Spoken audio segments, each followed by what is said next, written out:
রাশেদ খান মেনন উনি বাংলাদেশের ছাত্র রাজনীতির একটি উজ্জ্বল নক্ষত্র এবং উনি বিশিষ্ট পরিবারের সন্তান। হাসানুল হক ইনু উনিও একজন ছাত্র রাজনীতির কিংবদন্তি। আজকে যে রিমান্ড দেওয়া হয়েছে এই রিমান্ডের আমরা কোনো যুক্তিগত মনে করি না। আমরা এই রিমান্ডে আমরা সন্তুষ্ট না।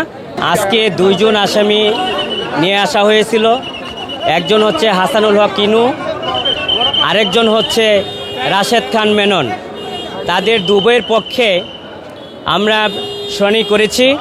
আমি একজন করে বলি, রাশেদ খান মেনন উনি বাংলাদেশের ছাত্র রাজনীতির একটি উজ্জ্বল নক্ষত্র এবং উনি বিশিষ্ট পরিবারের সন্তান। উনি এমপি ছিলেন, মন্ত্রী ছিলেন।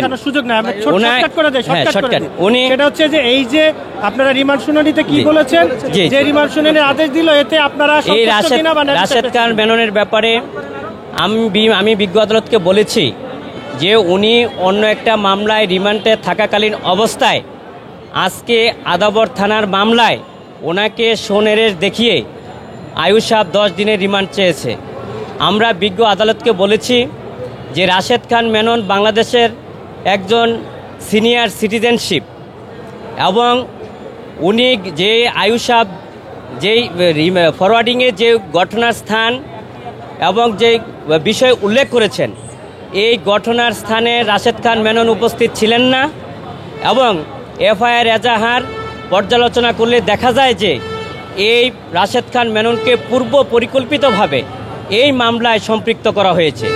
বিজ্ঞ আদালতকে আমরা এও বলেছি যে রাশেদ খান মেননের মতন লোক হত্যাকাণ্ডের সাথে জড়িত হতে পারে না এবং মারামারি এবং হত্যার উদ্দেশ্য ইন্ধনদাতা যে আনয়ন করেছে সম্পূর্ণ ভিত্তিহীন উদ্দেশ্যপ্রণীতভাবে এই মামলায় তাকে সম্পৃক্ত করা হয়েছে এবং রিমান্ড চাওয়ার ব্যাপারে এবং রিমান্ডে নেওয়ার মতন কোনো উপাদান ছিল না। তারপর বিজ্ঞ আদালত অত্যন্ত মনোযোগ সহকারে, ধৈর্য সহকারে আমার বক্তব্য শুনেছেন। উনি শোনার পরে পরবর্তীতে বক্তব্য শোনার পরে উনি 10 দিনের রিমান্ডের 7 দিন রিমান্ড মঞ্জুর করেছেন। আমরা বিজ্ঞ আদালতে বলেছি যে উনি শারীরিকভাবে অসুস্থ, ওনার জিজ্ঞাসাবাদে যাতে সতর্কতা অবলম্বন করা হয়েছে। বিজ্ঞ আদালত বলেছে যে মহামান্য হাইকোর্টের আপিলেট ডিভিশনের যে নির্দেশনা, সেই নির্দেশনা অনুযায়ী রাশেদ খান মেননকে জিজ্ঞাসাবাদ করা হবে এবং আমরা পরবর্তীতে নিউ মার্কেট থানায় হাসানুল হক ইনু সাহেবের মামলায় 10 দিনের রিমান্ড চাওয়া হয়েছিল। নিউ মার্কেট থানায় যে হত্যাটি সংগঠিত হয়েছিল, আমরা বলেছি বিজ্ঞ আদালতকে যে হাসানুল হক ইনু উনিও একজন ছাত্র রাজনীতির কিংবদন্তি, উনিও এমপি ছিলেন, মন্ত্রী ছিলেন এবং বাংলাদেশের একটা পরিচিত মুখ।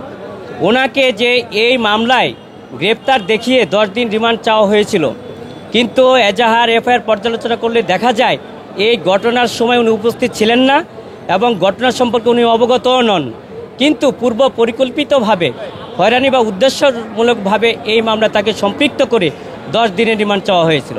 বিজ্ঞ আদালত অত্যন্ত ধৈর্য সহকারে ও মনোযোগ সহকারে আমাদের সাবমিশন নিয়েছেন। উনি পরবর্তীতে 10 দিনের রিমান্ডের 10 দিনের রিমান্ডে উনি 7 দিন মঞ্জুর করেছেন। আমরা বিজ্ঞ আদালতের কাছে আশা করেছিলাম যে আমরা ন্যায় বিচার পাবো এবং আমরা এও বলেছিলাম যে যেহেতু উনি বাংলাদেশের একজন সিটিজেনশিপ নাগরিক, অসুস্থ, ওনার বাইপাস করা এবং তাকে চিকিৎসা করার জন্য জামিন দেওয়ার জন্য, কিন্তু বিজ্ঞ আদালত জামিন নামঞ্জুর করেছেন, রিমান্ড মঞ্জুর করেছেন। তখন বিজ্ঞ আদালতকে আমি বলেছি যে উনি যেহেতু অসুস্থ এবং সার্জারি করা, তাকে সতর্কতার সাথে যাতে জিজ্ঞাসা করা হয়। মহামান্য আদালত উনি মহামান্য হাইকোর্টের আপিলেট ডিভিশনের নির্দেশনা অনুযায়ী ওনাকে রিমান্ডে থাকাকালীন অবস্থায় জিজ্ঞাসাবাদ করার জন্য নির্দেশ দিয়েছেন। আমরা বিজ্ঞ আদালতকে এও বলেছি যে একজন নাগরিক হিসাবে এবং আইনজীবী নিয়োগ করা হলো, আপনারা সন্তুষ্ট কিনা বা আপনারা ন্যায় বিচার পেয়েছেন? আজকে যে রিমান্ড দেওয়া হয়েছে এই রিমান্ডের আমরা কোনো যুক্তিগত মনে করি না। রিমান্ডের যে যুক্তিগতা থাকার কথা, উপাদান থাকার, তার কিছুই নেই। আমরা এই রিমান্ডে আমরা সন্তুষ্ট না। তারপরও বিজ্ঞ আদালতের প্রতি এবং আইনের প্রতি আমরা শ্রদ্ধাশীল।